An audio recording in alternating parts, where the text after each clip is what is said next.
விப்ளே YouTube channel நேயர்கள் அனைவருக்கும் வணக்கம்.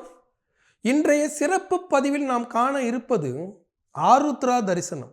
ஆருத்ரா தரிசனம் என்பது சிவபெருமானின் விரதங்களிலேயே தரிசனத்திலேயே மிக சிறப்பானது.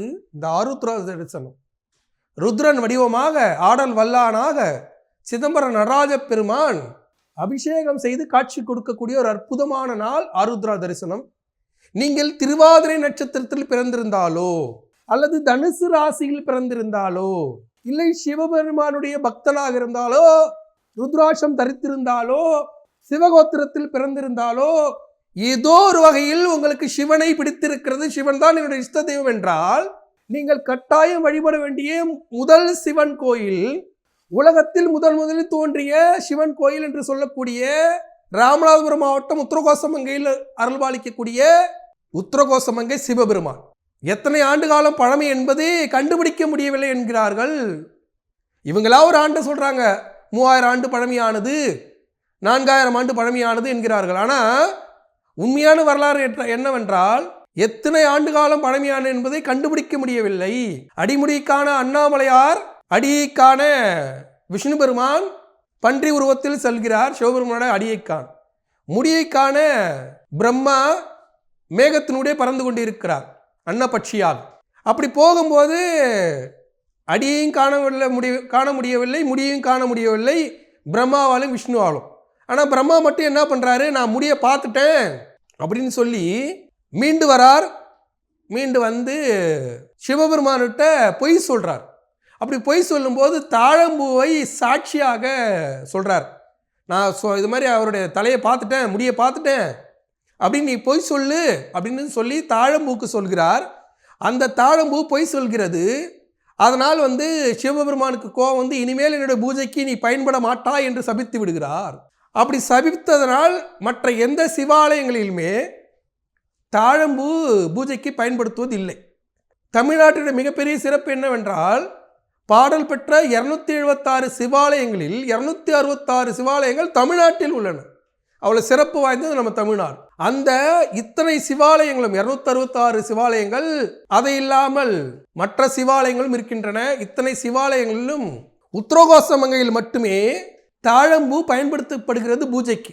அப்ப அடிமுடிக்கான அண்ணாமலையார் வரலாறு நடப்பதற்கு முன்னாடியே 3000 ஆண்டுகளுக்கு முன்னாடியே தோன்றிய கோயில் முதல் சிவாலயம் உத்தரகோசமங்கை. அந்த உத்தரகோசமங்கையில் மரகத நடராஜராக நடராஜ பெருமான் காட்சி இருக்கிறார். மரகத கல்லானது சின்ன இசைக்கு கூட உடைந்து விடுமா. அதனால தான் பால், தேனி, திரவிய பொடி என்று 20 அபிஷேகங்கள் செய்து அதுக்கப்புறம் ஆண்டு முழுவதுமே சந்தன காப்பில் தான் காட்சி கொடுப்பார் அந்த மரகத நடராஜ பெருமான். அந்த நடராஜ பெருமான் முழுமையாக மரகத நடராஜராக காட்சி கொடுக்கக்கூடிய திருநாள் தான் வரக்கூடிய திங்கட்கிழமை அதிகாலை. ஞாயிற்றுக்கிழமை இரவே தொடங்கிவிடும் பூஜை, திங்கட்கிழமை அதிகாலையில் தரிசனம் தருவார். அதுதான் ஆருத்ரா தரிசனம். சிதம்பரத்தில் நடராஜ பெருமாள் ஆருத்ரா தரிசனமாக காட்சி கொடுப்பார். எல்லா சிவாலயங்களும் ஆருத்ரா என்ற தரிசனமானது சிறப்பாக நடைபெறும். நீங்கள் திருவாதிரையில் பிறந்திருந்தாலும் சிவபக்தனாக இருந்தால் கண்டிப்பாக நடராஜர் தரிசனம் ஆருத்ரா தரிசனம் செய்தே தீர வேண்டும். அப்போதான் நீங்கள் சிவபக்தன் என்ற அர்த்தம். அப்படி ஒரு சிறப்பான நாள் ருத்ரனாக உத்திரகோசமங்கை, அங்கே ருத்ரனாக சிவபெருமான் காட்சி கொடுக்கிறார். திருவாதிரை நட்சத்திரத்தின் அதிபதி யாருன்னா ருத்ரன்.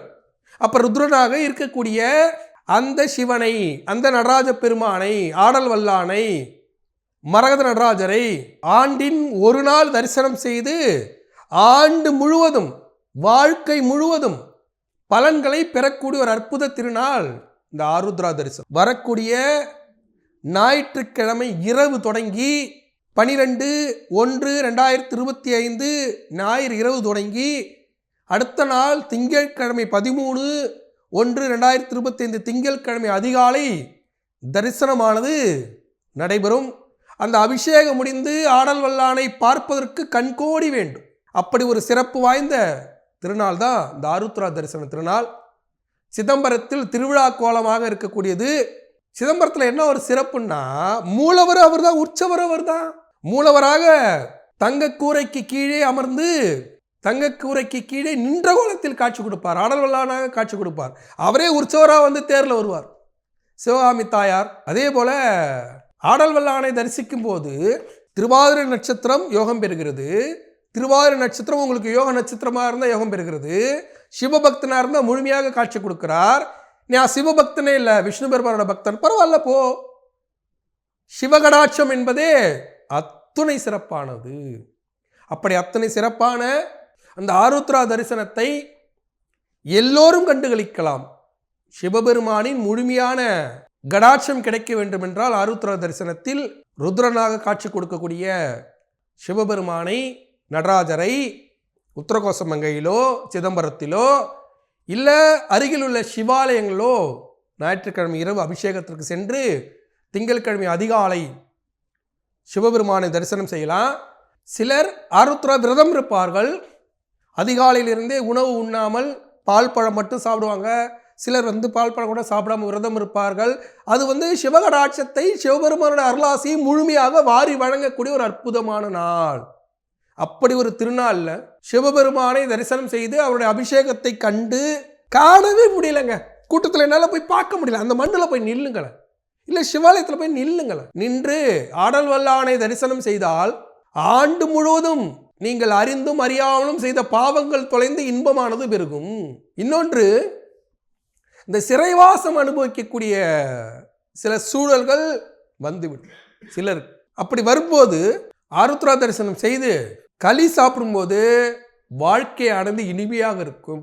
அவ்வளோ ஒரு சிறப்பான ஆருத்ரா தரிசனத்தில் ஆடல் வல்லானை தரிசனம் செய்து அனைவரும் நலமாக வளமாக வாழ வாழ்த்துக்கள். மீண்டும் இதே போல் ஒரு பதிவில் உங்களை சந்திக்கும் வரை உங்களிருந்து விடைபெறுவது உங்கள் வாழ்வியல் ஜோதிடர் டாக்டர் சீதா சுரேஷ். நன்றி, வணக்கம்.